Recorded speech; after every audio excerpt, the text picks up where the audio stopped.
By the time the roast came out of the oven, the house already smelled like nerves. Sunday dinner at the farm wasn't just a meal, it was a roll call. Chairs scraped the wood floors like a countdown, the dog circled everyone's boots, and the clock over the stove ticked too loud, marking every second I tried not to notice who did or didn't look me in the eye. I arranged the plates the way his mother liked, large ones stacked at the end of the table, salad plates off to the side, knives pointing in. I had learned these details the hard way. Around here, the difference between family and guests could be the direction of a fork. He set a hand on the small of my back as he passed. "You okay?" "I'm fine," I said, and even I didn't believe me. My husband Elias moved through the kitchen the way he moves through the fields, quiet, economical, taking the measure of the room without using many words. He's older than me by 24 years, and he wears his age like he wears his boots, not as a costume, as a tool. People in town call him a farmer like it's a small word. They mean millionaire farmer, though they never say it to his face. The land he owns runs in 3 directions, and the grain elevator calls him by his first name. I smiled and handed him the bowl of green beans. "Be nice." "You made 3 pies," he said. "Anyone who doesn't set like you tonight is just wrong." "I still try." He kissed my temple, but not too hard. And then there was Caleb. By 6 o'clock, the dining room was full. His mother, Ruth, took the head of the table like she always does, back straight, mouth a strong line even when she's pleased. Elias sat to her right. Two of his sisters chattered about school schedules and a wedding shower. The foreman and his wife came with their little girl, who slipped under the table and held onto my ankle like I was a tree. Caleb is Elias's cousin and the loudest person in any room, loud voice, loud shirts, loud opinions. He farms a patchwork of rented fields and spends the rest of his time making sure people know he could do more if the world would just stop being unfair to him. He has a talent for jokes that only work if you don't mind hurting someone. He arrived late, kissed Ruth on the cheek, clapped Elias on the shoulder, and looked me up and down like he was checking a receipt. "Well," he said, dropping into a chair and grabbing a roll before the blessing, "if it isn't set, the best investment Elias ever made." A few people chuckled, the kind of chuckle that lets you pretend it didn't happen. I set down the gravy boat and took my seat. Ruth cleared her throat. "Caleb, pray." He closed one eye like he was aiming and offered a quick performative blessing that mentioned abundance twice and gratitude not at all. When he said amen, the room moved like a machine, hands passing dishes, knives whispering against plates, the dog finally lying down with a grunt that sounded like opinion. For a few minutes, we were almost peaceful. The small talk ran on its usual rails, weather, prices, the county fair. I could breathe. Caleb passed them with a smile that showed too many teeth. "Sure thing, you like potatoes, darling. Or do you only eat money where you sever from?" Heat crawled up my neck. Elias didn't look up from his plate. "Pass the potatoes," he said. Then Caleb reached for the brisket and grinned. "You cousin, I gotta hand it to you. Yusef's still got a good eye. Land, cattle," and now he tipped his fork toward me as if I were another portion taste. The room shifted in a small, ugly way. A couple of people laughed, thin, cautious laughs that said, "We don't like this, but we don't want to be the only ones who don't." "I like potatoes," I said evenly. "And work." He laughed louder. "Work? Hear that, Ruth? She likes work." "Well, that sits good. Means she can count all the zeros without getting tired." Ruth set down her fork. "Caleb." I sets just saying, he said, palms up as if that made it generous. It sets a compliment. Girl married well. We sets are all just impressed. I took a breath and kept my eyes on the green beans. I have learned that there are 3 ways to lose at a dinner like this: fight, cry, or leave. I folded the napkin into a clean square and decided not to do any of those. Not yet. Caleb ate fast like a man in competition with the plate. He kept the commentary running as if eating and talking were the same job. "Hey, you remember that time you told me not to take a variable rate on that note?" he said to Elias. "Good call. Too bad I needed cash anyway. But it's fine, some of us don't have a little accountant at home to make everything add up." Across from me, Elias buttered a roll like it was a task that deserved his full attention. He has his own ways of handling this family, quiet first, then precise when quiet fails. I could feel the room watching him, deciding how bold they could be based on whether he looked up. He didn't set. He grinned, "But you sit are good with numbers." "She sits good with people," Elias said, finally looking up. His voice was calm, flat, in a way that could cool steel past the beans. I put my fork down and folded my hands, a trick I'd learned from Elias. If your hands are still, your face can be too. I'm not an accountant, I said. There's pie after dinner, I said softly to her more than to anyone else. Ruth took a breath, like she might call a truce. No one would keep. The foreman stared down at his plate. His wife studied the centerpiece. The little girl under the table wrapped her arms tighter around my calf. Caleb's eyebrows lifted. With people, huh? Sure. I guess it takes some skill to work a room. He made a little circle in the air with his fork that managed to include me, the table, and the farm itself. It sets harvest, one sister offered, and Mom sets feeling better. Caleb poured himself more wine. He sets the kind of man who likes a second glass before anyone else finishes their first. So he said, louder, what are we celebrating anyway? You don't set do a full carve roast and 3 pies for just any Sunday. She whispered, what kind? I whispered back, apple, pecan, chocolate. She exhaled like a promise. I knew what he wanted, a flinch, an apology for existing, a second glass of attention. And we're all finally at the same table again, the other added. Caleb wagged his fork. All at the same table, he echoed, then looked straight at me, some of us more comfortable than others. He leaned back in his chair, smiling like a man who loves his own punchlines. Come on, he said, we can say it out loud. I like to say things out loud. It keeps life honest. The side conversations dried up. The knife and fork noises turned into silence. Somewhere in the house, the furnace clicked. Even the dog was quiet, like he knew to wait. I picked up my water. I didn't sit drink. I waited. Caleb put his elbows on the table and tilted his head at me like I was an equation he intended to solve. Truth is truth, he said, raising his glass. And the truth is, Elias's shoulders squared by a fraction. He set his roll down. Ruth narrowed her eyes, knowing the air just changed. Ruth's voice came hard and low. Caleb. The words dropped between the plates and settled there, mean and heavy. For a heartbeat, no one moved. I felt them hit, sharp, efficient, like a blade made for this exact job. My chest went tight. My face went hot. I stared at the pattern in the tablecloth and told myself not to cry. Not here. Not for him. He smiled wider. The truth is, sweetheart, you start nothing without his money. A few people laughed, reflex or relief. Someone at the far end said, come on, in a voice that wanted to be brave and wasn't. The foreman's wife shook her head once, a small no that didn't change the room. Caleb tipped his glass toward me, triumphant. No offense, he added, which is what men say when they've already decided to offend you and want you to help them pretend they didn't. Ruth breathed in through her nose and out through her mouth, the sound of a woman measuring the cost of war. Elias's hand lay flat on the table, palm down, still. I could feel every pair of eyes shifting from him to me and back again, waiting to see which of us would break first. I put my hands in my lap so no one would see them shake. Say something, Caleb coaxed, delighted with himself. Tell us about the empire you had before you met Elias. We sell weight.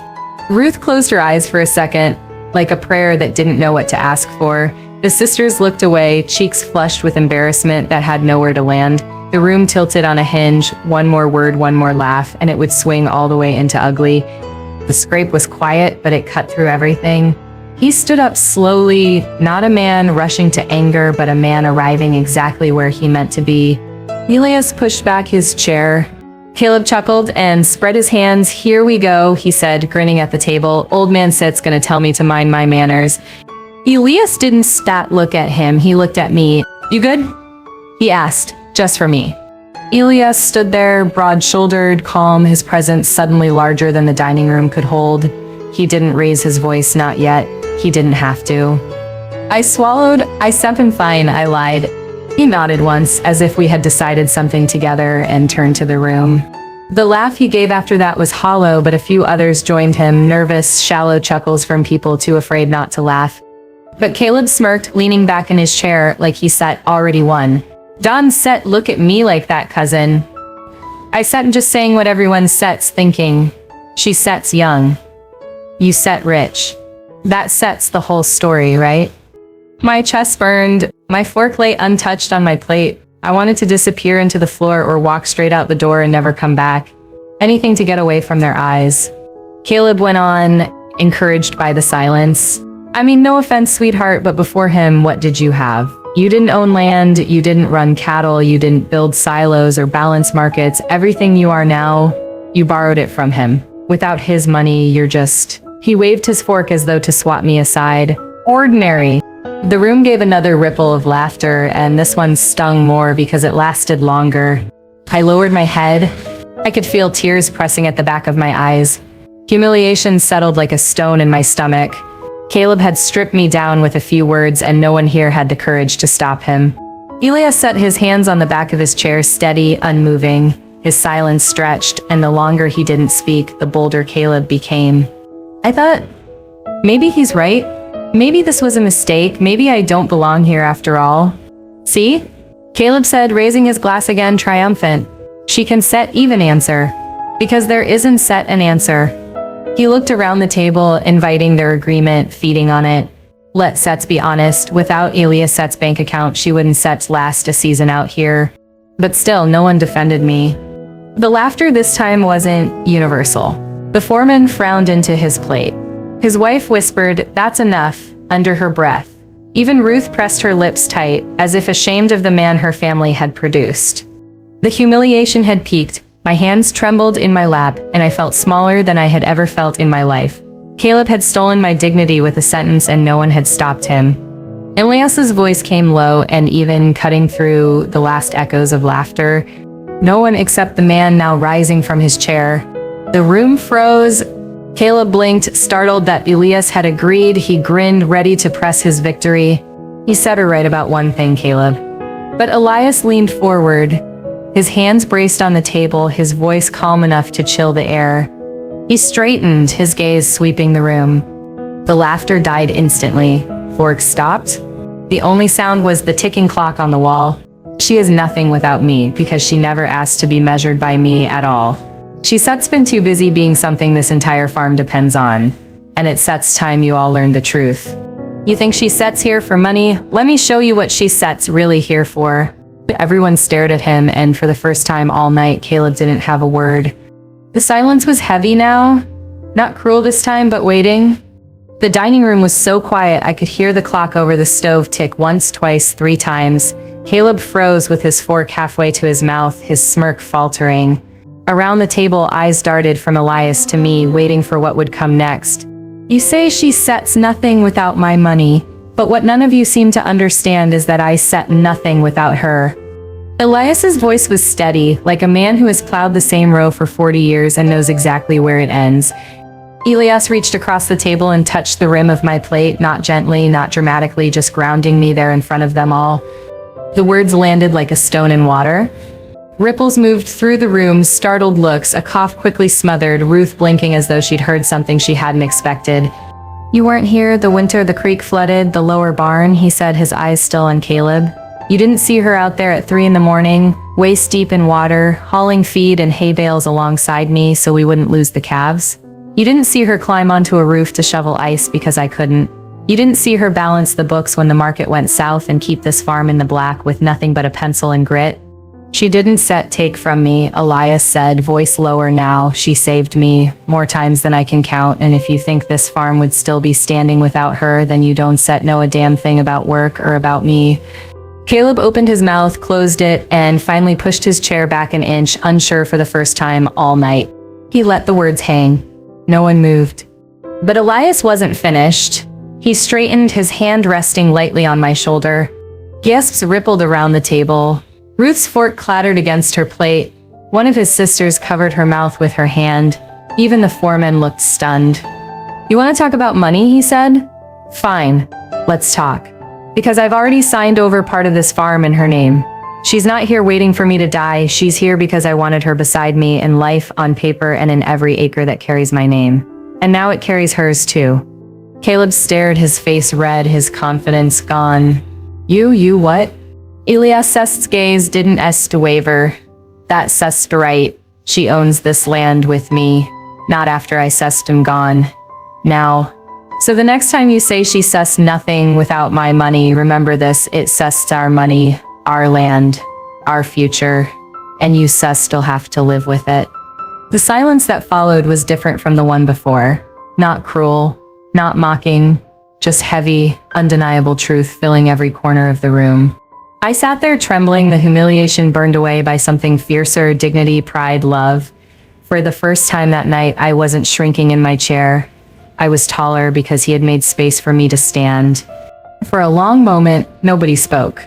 The weight of Elias's words filled the room, pressing down heavier than the smell of roasted beef or fresh bread. His declaration had shifted the ground beneath all of us, and everyone knew it. Ruth, who had been silent most of the evening, cleared her throat. Her eyes moved from me to Elias and back again. "You mean she sits already on the deed?" He stammered. You can sit. Just... "Yes, mother," Elias said simply. "Her name is there beside mine. Because she earned it. Because she deserves it." A stunned hush spread. The sisters exchanged glances. The foreman's wife blinked hard like she wasn't sure if she'd heard right. And Caleb sat back in his chair as though the weight of it had physically pushed him. "I did," Elias cut in, sharp but calm, "months ago. Long before this dinner. Long before your jokes." Caleb's mouth opened, then shut. His wineglass tipped slightly in his hand before he set it down too hard, the sound ringing against the table. Elias kept going, his voice carrying the tone of finality. "She's not here as a guest. She's not here on loan from my checkbook. She is my wife, my partner, and the co-owner of this farm. Every acre you see when you drive past the fence belongs to both of us. That was my choice, and I'd make it again tomorrow." The sisters murmured agreement, one of them adding softly, "She set's done more work here than half of us." Ruth nodded slowly, as if she'd just been given a truth she'd half known but never been ready to admit. "Then that's the end of it," she said firmly, almost like a judgment. No one laughed now. Even the dog shifted uneasily under the table, sensing the change. Elias sat back down, calm again, as though he hadn't just redrawn the entire balance of power in the room. He reached for his fork, then glanced at me, his hand brushing mine under the table. The foreman cleared his throat. "More than half," he said, and looked directly at Caleb. Caleb's face burned crimson. He opened his mouth as if to argue, then caught sight of Elias's expression. Steady, unyielding, not angry but final. And for once he had no words. "You all wanted honesty," he said, voice level. "Now you've got it." For the first time in countless family dinners, I didn't feel like an intruder. I felt like what Elias had named me, a partner. Someone who belonged. The meal resumed in uneasy silence, forks and knives moving slowly, no one quite sure how to carry on. But the energy had shifted. Where there had been laughter at my expense, there was now a respect too heavy to speak against. The rest of the meal unfolded in a quieter rhythm. The energy of the table completely changed. Every clang of a fork or scrape of a chair seemed louder against the silence Caleb had left behind. He barely spoke again, his shoulders drawn tight, his eyes fixed on his plate. For once, I didn't feel the weight of every glance. The judgment that had followed me through these gatherings had been stripped away, replaced by something heavier but better, respect. And as I lifted my glass and met his eyes across the rim, I realized the cousin's cruel words had been answered, not with anger, not with violence, but with the undeniable truth of love turned into legacy. When dessert came out, Ruth served me first. It was a small gesture, but I felt the message in it. One of Elias' sisters leaned over and said softly, "The pies are perfect." Another added, "You've kept this house warmer than it ever was before." I smiled, shy but steady. Their words didn't erase the cruelty I'd endured, but they mattered. When the guests left and the house fell into its familiar quiet, I helped clear the table. Elias stacked plates beside me at the sink, his sleeves rolled up, the same calm in his eyes that had carried me through the storm. "Yes," he said simply. "I did." I turned to him, water running over my hands, tears threatening again. "They'll never see me the same." "You didn't have to do that," I said, my voice low. Later, as we sat on the porch under the wide dark sky, Elias took my hand in his, rough palms closing around mine with gentleness. "Do you know why I did it?" he asked. He dried a plate and set it down. "Good, they'll see the truth this time."